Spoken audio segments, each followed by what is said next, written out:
இன்றைக்கி நம்ம சாமி படத்தோட கதை சுருக்கம் பார்க்கலாம்.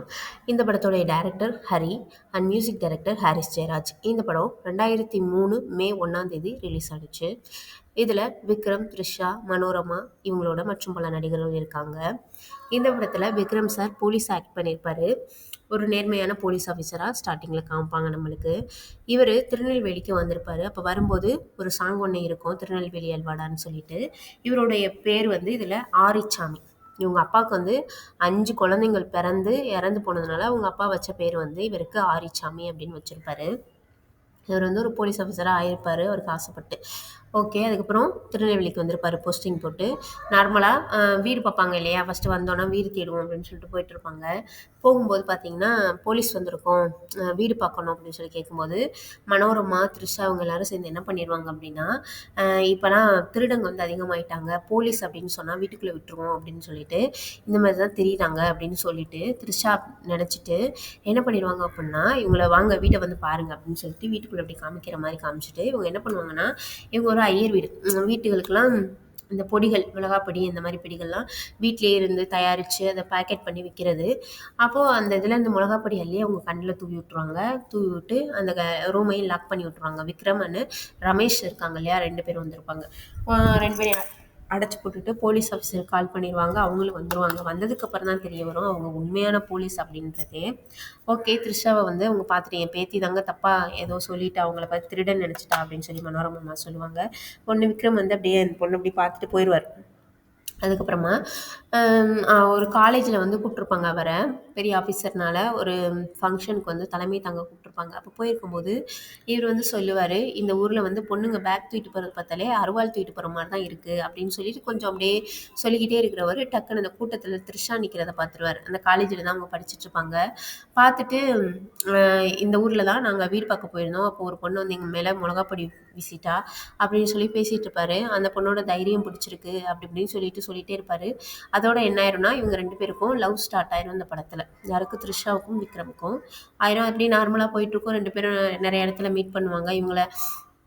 வேறு போலீஸ் ஆஃபீஸரை வந்து வெட்டுறதுக்குலாம் வருவாங்க. அப்போ இவங்க தான் பஸ்ஸில் போகும்போது டிஃபன் பாக்ஸ்லாம் தூக்கி எறிஞ்சு அவங்களுக்கு அவரை வந்து காப்பாற்றிலாம் விடுவாங்க. அந்த மாதிரி போயிட்டுருக்கோம். இதில் ஒரு தடவை என்னென்னா, இவருக்காக சமைச்சு த்ரிஷா வந்து எடுத்துகிட்டு போயிருப்பாங்க அவர் வீட்டுக்கு. அவர் தங்கியிருக்கிற வீட்டுக்கு எடுத்துகிட்டு போவாங்க. போய் நல்லா தான் சாப்பிட்டுட்டு இருப்பாங்க. அப்பன்னு பார்த்து ஒரு சில ரவுடி கும்பல்ஸ் வருவாங்க. வந்துட்டு காசெல்லாம் வாங்க தானே செய்கிற, அப்புறம் எதுக்குலாம் நீ அந்த வேலையை பார்க்க விடாமல் வைக்கிற அப்படின்னு சொல்லிட்டு வந்து திட்டிகிட்டு இருப்பாங்க. ஒரு ரவுடிக்குள்ளேயும் ஒரு போலீஸ்குள்ளேயும் உள்ள கான்வர்சேஷன் இங்கே ஓடிட்டுருக்கோம். அப்போ தான் த்ரிஷாவுக்கு வந்து தெரியும், இவர் வந்து லஞ்சம்லாம் அதிகமாக வாங்குறாரு அப்படின்னு சொல்லிட்டு. உடனே இவங்களுக்கு பிடிக்காது. அவரை வந்து தள்ளி விட்டுட்டு ஓடியே போயிடுவாங்க அங்கேருந்து. இனிமேல் உன்ட்ட பேச மாட்டேன், உன்னை மூஞ்சிலே நான் முடிக்க மாட்டேன் அப்படின்னு சொல்லிட்டு போயிடுவாங்க. அதுக்கப்புறம் தான் இவர் வந்து த்ரிஷாவை மறுபடியும் மீட் பண்ணி ஒரு விஷயம் சொல்லுவார்.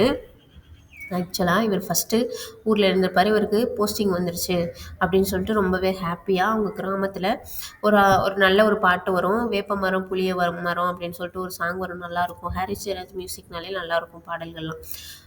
அப்படி வரும். அதுக்கப்புறம் நல்லா ஜாலியாக அவங்க அப்பா இவரும் சேர்ந்து என்ஜாய் பண்ணுவாங்க. விஜயகுமார் தான் அவங்களுடைய அப்பா. என்ஜாய் பண்ணிகிட்டு இருக்கும்போது இவர் வந்து ஒரு போஸ்டிங்கில் இருப்பார். பார்த்தா இவர் லஞ்சம் வாங்காமலேயே இவர் 15 லட்ச ரூபா லஞ்சம் வாங்கிட்டாரு அப்படின்னு சொல்லிட்டு இவர் மேலே கேஸ் விழுந்துடும். அப்போ தான் விஜயகுமார் அவங்க அப்பா சொல்லுவார், நீ ஏன்டா இப்படி தலை குனிஞ்சு உட்காந்துட்ருக்க, உன்னை வாங்காதவனை வாங்கினேன்னு சொன்னாங்கல்ல, நீ வாங்கிட்டு மக்களுக்கான நல்லது பண்ணு, ரவுடிங்க கிட்ட தானே வாங்குற, நீ ஒன்றும் நல்லவங்க கிட்ட வாங்கலையே அப்படின்னு சொல்லிடுவார் உடனே. அப்போ தான் அதுக்கப்புறம் தான் இவர் திருநெல்வேலி வருவார்.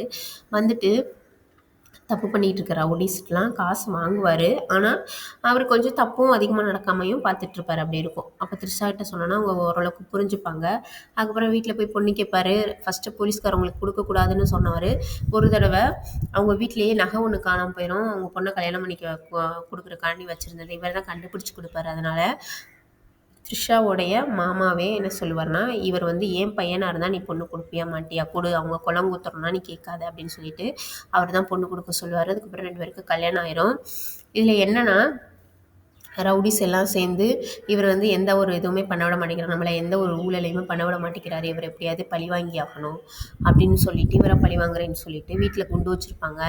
அந்த குண்டில் இவரை பார்க்க வரேன்னு சொல்லி அவங்க அப்பா இறந்து போயிடுவார். அவங்க அப்பாவை எரிச்ச கையோடையே இவர் இந்த ரவுடிஸ் எல்லாம் கொல்லுவார். அதுதான் இந்த படத்தோடைய கான்செப்ட் ஃபுல்லாக. லாஸ்ட்டில் வந்து அந்த ரவுடியை வந்து ஒரு செங்கல் சூளையிலேயே வச்சு எரிச்சிட்டு அவர் வந்து தலைமறைவானதாக இவர் வந்து சொல்லிடுவார். நல்ல ஒரு குடும்பத்தோடு உட்காந்து பார்க்குற மாதிரி ஒரு படம்.